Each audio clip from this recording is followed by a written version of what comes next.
లైఫ్లో మనకి బోల్డైన ఎంజాయ్మెంట్స్ ఉన్నాయి, కావలసినంత ఎంటర్టైన్మెంట్ ఉంది. మనల్ని ప్రేమించే మనుషులు, మన కోసం బ్రతికే మన వాళ్ళు మనకు ఉన్నప్పుడు ఈ డ్రగ్స్ అవసరం అండి. Say no to drugs today. మీకు తెలిసిన వాళ్ళు ఎవరైనా డ్రగ్స్కి బానిసలైతే ఈరోజు ఈ టోల్ ఫ్రీ నెంబర్కి కాల్ చేయండి. వారు పూర్తిగా కోలుకునే విధంగా తెలంగాణ ప్రభుత్వం చర్యలు చేపడుతుంది. నమస్తే, నేను మీ అడ్విసేజ్. ఏమవుతుందిలే అని ఒక అమ్మాయి పోస్ట్ కింద మనం బ్యాడ్ కామెంట్స్ పెడితే వాటిని చదివి వాళ్ళు చాలా డిస్టర్బ్ అవుతారు. ఏం కాదులే అని మనం ఫేక్ న్యూస్ ని షేర్ చేసినా అదే నిజం అని చాలా మంది జనం అనుకుంటారు. సో కాస్త ఆలోచిద్దాం, బాధ్యతగా ఉందాం. ఫేక్ న్యూస్ షేర్ చేయొద్దు, బ్యాడ్ కామెంట్స్ పెట్టద్దు. పోస్ట్ నో ఈవిల్, చెడుని పోస్ట్ చేయొద్దు.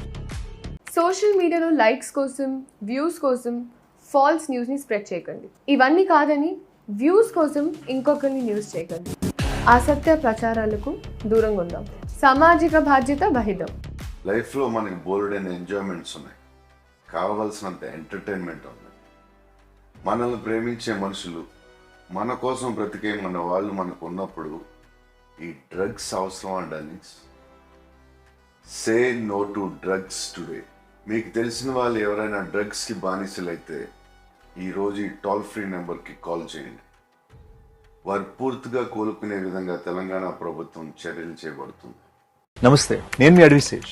ఏమవుతుందిలే అని ఒక అమ్మాయి పోస్ట్ కింద మనం బ్యాడ్ కామెంట్స్ పెడితే వాటిని చదివి వాళ్ళు చాలా డిస్టర్బ్ అవుతారు. ఏం కాదులే అని మనం ఫేక్ న్యూస్ ని షేర్ చేసినా అదే నిజం అని చాలా మంది జనం అనుకుంటారు. సో కాస్త ఆలోచిద్దాం, బాధ్యతగా ఉందాం. ఫేక్ న్యూస్ షేర్ చేయొద్దు, బ్యాడ్ కామెంట్స్ పెట్టద్దు. పోస్ట్ నో ఈవిల్, చెడుని పోస్ట్ చేయొద్దు.